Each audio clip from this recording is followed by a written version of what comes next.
கண்ணன் கழலினை நன்னும் மனமுடையீர் என்னும் திருநாமம் திண்ணம் நாரணமே.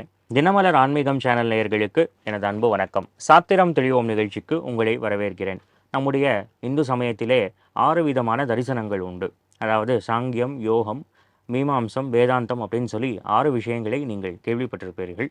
இதை பற்றி எல்லாம் ஆழமாக தெரிஞ்சுக்கணும் அப்படிங்கிறது நம்முடைய நோக்கம். இந்த நிகழ்ச்சி மூலமாக முதலாவதாக யோகம் பற்றி நம்ம தெரிஞ்சுக்க போகிறோம். ஆகவே அந்த யோகத்திலே நிறைய படித்தவரும் சம்ஸ்கிருதத்திலே பிஹெச்டி செய்து கொண்டிருப்பவரும் தொடர்ந்து நமக்கு நம்முடைய கேள்விகளுக்கும் பதில் சொல்வதற்காக இங்கே வந்திருப்பவர் அபினவ் கடாம்பி அவர்களுக்கு என்னுடைய அன்பு வணக்கம். வணக்கம்.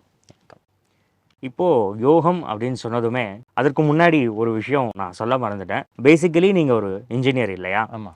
இதிலிருந்து யோகம் படித்து கொள்ள வேண்டும் அப்படிங்கிற ஆர்வம் எப்படி வந்தது?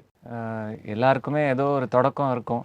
அந்த தொடக்கம் பார்க்கும் பொழுது என் வாழ்க்கையில் சின்ன வயசில் விவேகானந்த கேந்திரம் அப்படின்னு கன்னியாகுமரியில் இருக்குது. கன்னியாகுமரி டிஸ்ட்ரிக்டில் இருக்கிற விவேகானந்தபுரம் அப்படின்னு அவங்களுடைய ஹெட் குவார்ட்டர்ஸ்னு சொல்லுவோம். இந்த விவேகானந்தா ராக் மெமோரியல்னு ஒன்று இருக்குது. அங்கே தான் சுவாமி விவேகானந்தர் உட்கார்ந்து 3 நாள் தவம் இருந்ததாக எல்லாருக்குமே தெரிஞ்ச விஷயம். அந்த பாறைக்கு மேலே இப்போது விவேகானந்தா ராக் மெமோரியல் அப்படின்னு அவருடைய நினைவில் ஒன்று கட்டியிருக்காங்க. இப்போ கூட ரீசெண்டாக அந்த கிளாஸ் பிரிட்ஜ் போட்டிருக்காங்க. அதுக்கும் அந்த வள்ளுவர் சிலை இருக்கிற அந்த பாறைக்கும் ஒரு கிளாஸ் பிரிட்ஜ், அது எல்லாருக்குமே தெரிஞ்ச இடம் தான். அதை பார்த்துக்கிற ஒரு நிறுவனமாக தான் முதல்ல விவேகானந்தா கேந்திரம்னு அதனுடைய ஆரம்ப கட்டத்தில் இருந்தது. அதுக்கப்புறம் இப்போ அது தனியாக ஒரு என்ஜிஓவாகவே இருக்குது. அந்த நிறுவனத்தில் நிறைய மக்கள் இந்த சேவை பண்ணுறாங்க, கர்மயோகம் அப்படின்னு சேவை பண்ணுறாங்க. அந்த மாதிரி வந்த சிலர் மெட்ராஸில் திருவல்லிக்கேணியில் அவங்களோட ஒரு பிரான்ச் இருக்குது, கிளை இருக்குது. அந்த கிளையில் சின்ன வயசில் நானும் எங்கள் அம்மாவும் சின்ன சின்ன கிளாஸஸ்க்காக போயிட்டுருந்தோம். அப்போது எங்களுக்கு இந்த பசங்களுக்கான கிளாஸில் கொஞ்சம் கொஞ்சம் யோகம் சொல்லி கொடுத்தாங்க. அதுக்கப்புறம் எனக்கு அதுதான் எல்லாமே தெரியும் யோகத்தில், இவங்க சொல்கிறது தானே அப்படிங்கிற நினைப்பில் தான் இன்ஜினியரிங்க்கு போயிருந்தேன். அங்கே போனப்போ கூட நான் என்னுடைய பயிற்சிகளை தொடர்ந்து பண்ணிகிட்டே இருந்தேன். ஆனால் அங்கே போனக்கப்புறம் தான் புரிஞ்சுது, அங்கே இருக்கிற அந்த லைப்ரரி, அந்த நூலகத்தில் நிறைய யோகத்தை பற்றி 2-3 புத்தகங்கள் பார்த்துட்டு, ஓ இவ்வளோ விஷயம் இருக்கா, நமக்கு ஒன்றுமே தெரியலையேன்னு ஒரு அப்போ தான் அந்த என்ன சொல்கிறது தெளிவு வந்தது. அதுக்கப்புறம் அந்த தெளிவு தேடல் ஆயிருக்கு. தெளிவு உடனே தேடல் ஆச்சா தெரியல. அப்புறம் சில சூழ்நிலைகள்னால வெளிநாட்டுக்கு போய் படிக்கிற மாதிரி ஆச்சு. அப்போது நியூரோ சயின்ஸில் பிஹெச்டி தாய்வானில் பண்ணிகிட்டு இருந்தேன் ஒரு 8-9 வருஷம் முன்னாடி. அந்த காலகட்டத்தில் ரொம்ப ஸ்ட்ரெஸ் நிறைய இருந்தது. அந்த படிப்பு அப்படின்னாலே இப்போது படிப்பு, வேலை எல்லாமே ஸ்ட்ரெஸ் எங்கே போனாலும். அந்த மாதிரி ஸ்ட்ரெஸ் இருக்கிற நேரத்தில் இப்போ பயிற்சிகள் மட்டும்தான் என்னை ஓரளவுக்கு சரியாக வச்சுண்டது, அது மட்டும்தான். அப்போ கொஞ்சம் ஆழமாக போக ஆரம்பித்தேன். அப்புறம் போரும் எனக்கு இந்த படிப்பு வேண்டாம், நாட்டுக்கு திருப்பி வந்துடலாம் அப்படின்னு திரும்பி வந்தக்கப்புறம் கொஞ்சம் கொஞ்சமாக இன்னும் கொஞ்சம் ஆழமாக போக ஆரம்பித்தேன். அப்போ அந்த யோக பயிற்சி கடைசியில் இப்போது என்னோடையே வளர ஆரம்பிச்சிது. அதனால் யோகத்துக்குள்ளேயே ஆழமாக போகிற மாதிரி உண்டாச்சு. ரொம்ப சந்தோஷம். இப்போது இந்த யோகம் அப்படிங்கிறது ஒரு ஃபிலாசபியும் கூட இல்லையா? ஆரம்பத்திலே சொன்னது போல் 6 சமயங்கள் அல்லது 6 தரிசனங்கள் அப்படின்னு நம்ம சொல்கிறது உண்டு.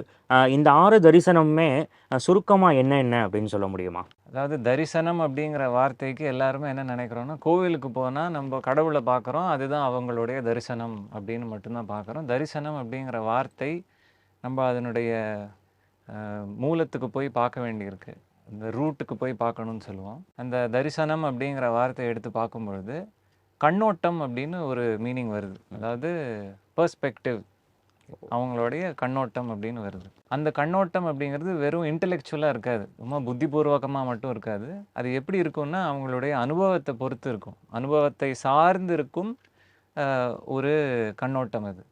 அனுபவம் அப்படின்னா வெறும் ஏதோ எனக்கு நடந்தது, இன்றைக்கி நான் சாப்பிட்டேன், இன்றைக்கி அவரை பார்த்தேன் அப்படிங்கிறது கிடையாது. இங்கே கண்ணோட்டம், அனுபவம் அப்படிங்கிறது எப்படி சொல்கிறோன்னா, அவங்களுக்கு ஒரு சாதாரண கான்ஷியஸ்லெஸ் அப்படின்னு ஒரு வார்த்தை இருக்குது இல்லையா? இந்த சாதாரணமாக உலகத்தில் நம்ம வாழ்ந்திருக்கும் பொழுது எல்லாரோடையும் எப்படி பழகுறோம் என்ன பண்ணுறோம் அப்படிங்கும் பொழுது நம்மளுடைய மனசு ஒரு லெவல் அப்படிங்கிறது ஃபங்க்ஷன் அப்படின்னு சொல்லுவோம். ஆமாம். அந்த லெவலில் அது வேலை பண்ணுறது. ஆனால் இந்த தியானம்லாம் பண்ணுறவங்களுக்கு என்ன ஆகும்னா அதை விட கொஞ்சம் அதிகம், கொஞ்சம் மேலே போய் பார்க்குற மாதிரி இருக்கும் அவங்களுக்கு. அவங்களுக்கு இந்த உலகத்தில் இருக்கிற விஷயங்கள் எல்லாமே அவ்வளோவா ஒட்டாது. அவங்க கொஞ்சம் மேலேருந்து ஒரு மலை மேலேருந்து பார்க்குற மாதிரி, மேலேருந்து பார்க்கும்பொழுது கீழே என்னென்ன இருக்குதுன்னு தெரியும். அதுக்கப்புறம் மேலே போக போக இப்போ மலை ஏறும்பொழுதே நமக்கு தெரியும். இப்போ திருவண்ணாமலை போகிறோம், இல்லை இமயமலை ஏற போகிறோம் அப்படின்னா கீழே இருக்கும்பொழுது எல்லாமே இருக்குது. ஆனால் எல்லாமே கண்ணுக்கு தெரியாது.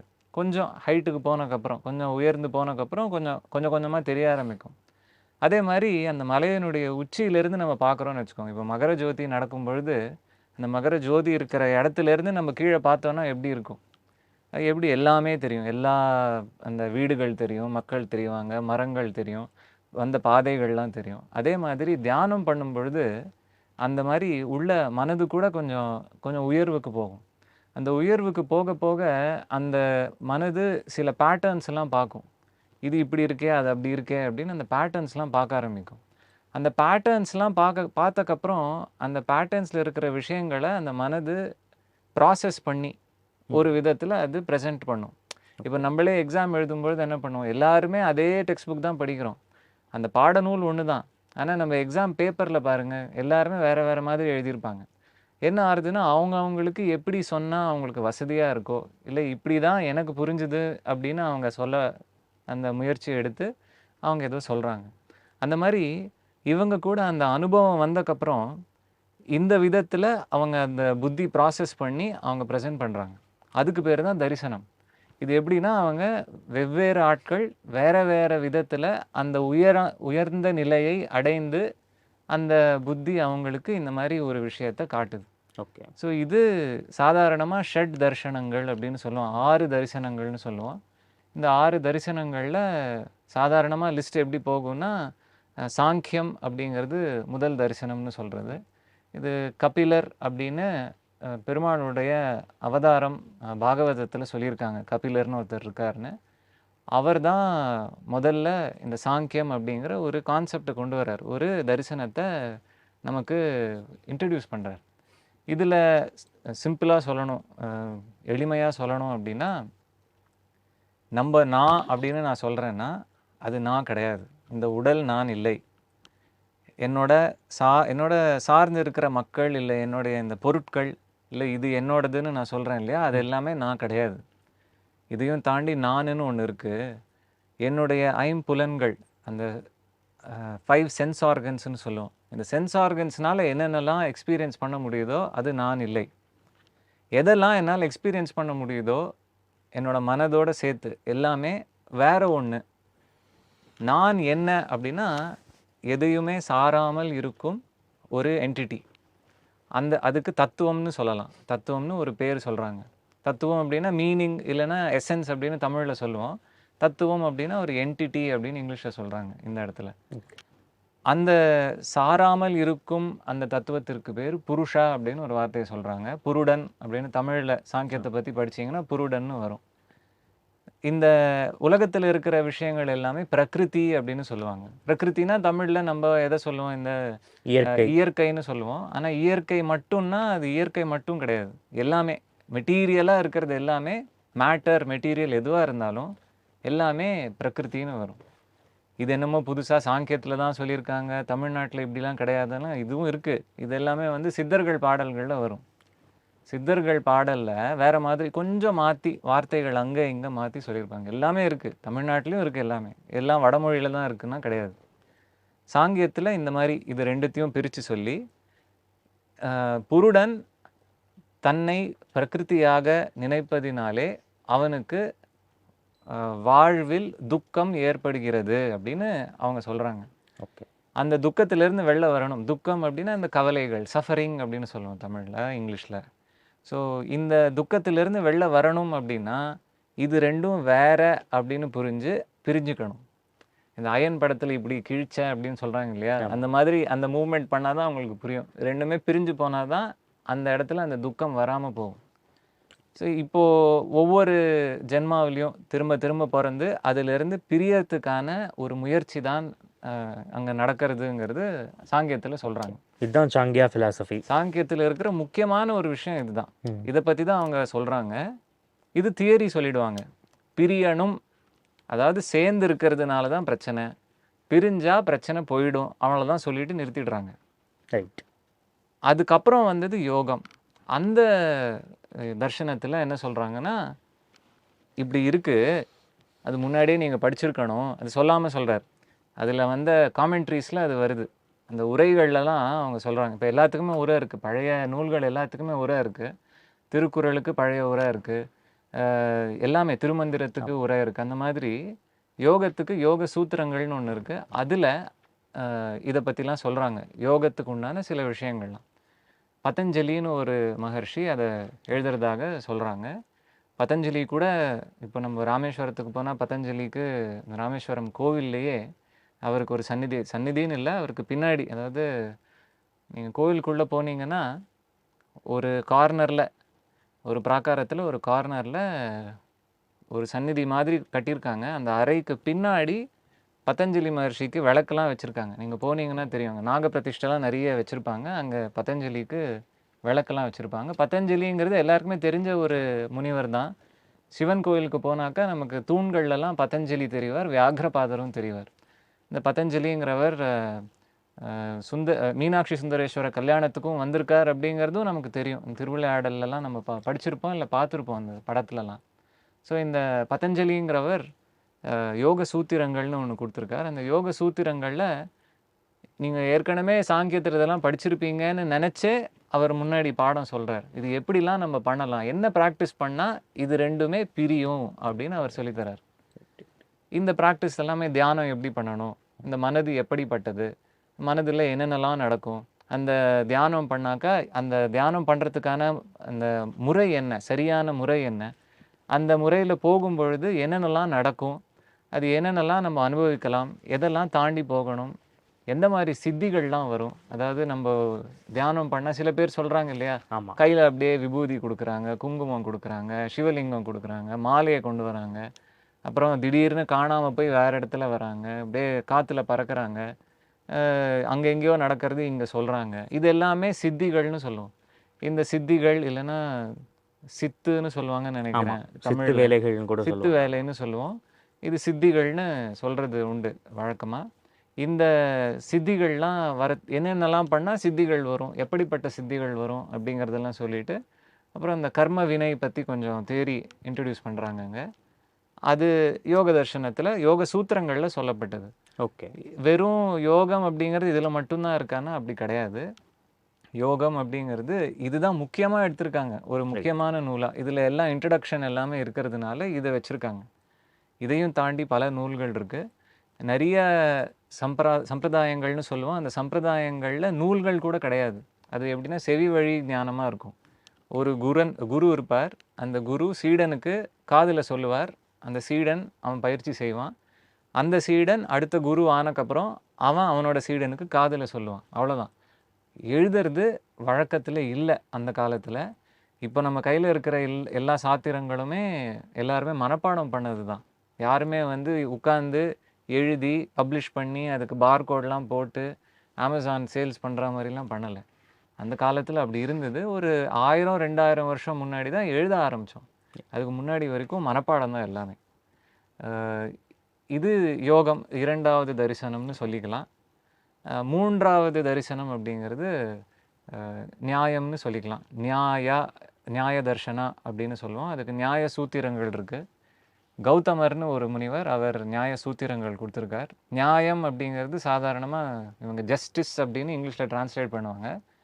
நியாயம் அப்படின்னா லாஜிக்னு புரிஞ்சுக்கணும். நியாயம்னா லாஜிக். இப்போ ஒரு விஷயம் நான் புரிஞ்சுக்கணுன்னா அதுக்கு அதுக்கு காரணமாக இருக்கோ, எதனால் அது நடக்கிறதோ, அது ரெண்டுமே எனக்கு புரிஞ்சுதுன்னா நான் லாஜிக்கலாக யோசிக்கிறேன்னு அர்த்தம். எதுக்குமே ரெண்டு விஷயம் இருக்குது, சம்மந்தமே இல்லாத விஷயங்கள், அதை நான் சம்மந்தப்படுத்தினேன்னா நீங்கள் என்ன சொல்லுவீங்க, இல்லாஜிக்கலாக நீ பேசுகிற அப்படின்போம். ஸோ லாஜிக் அப்படிங்கிறது எது ரெண்டும் பொருந்துமோ அந்த பொருத்தமான விஷயங்களை வச்சு பேசுறது, இல்லை அதுக்கு ஏற்ற மாதிரி நடந்துக்கிறது. அதுதான் லாஜிக், அதுதான் நியாயம். ஓகே. நியாயம் அப்படிங்கிறது அதோட சேர்த்து வைசேஷிகம்னு 4வது தரிசனம். வைசேஷிகம், நியாயம் ரெண்டுமே சிஸ்டர் தரிசனங்கள்னு சொல்லலாம். எப்படி சாங்கியம் யோகம் சேர்ந்து வந்ததோ, நியாயம் வைசேஷிகமும் சிஸ்டர் டிசிப்ளின்ஸ், சிஸ்டர் சாஸ்திரங்கள். வைசேஷிகம் அப்படிங்கிறதுக்கும் சூத்திரம் இருக்குது. அது கணாதர்னு ஒருத்தர் கொடுத்துருக்கார். இந்த கௌதமர் கணாதர் ரெண்டு பேரும் ஒருத்தருக்கு ஒருத்தர் மீட் பண்ணாங்களே தெரியாது.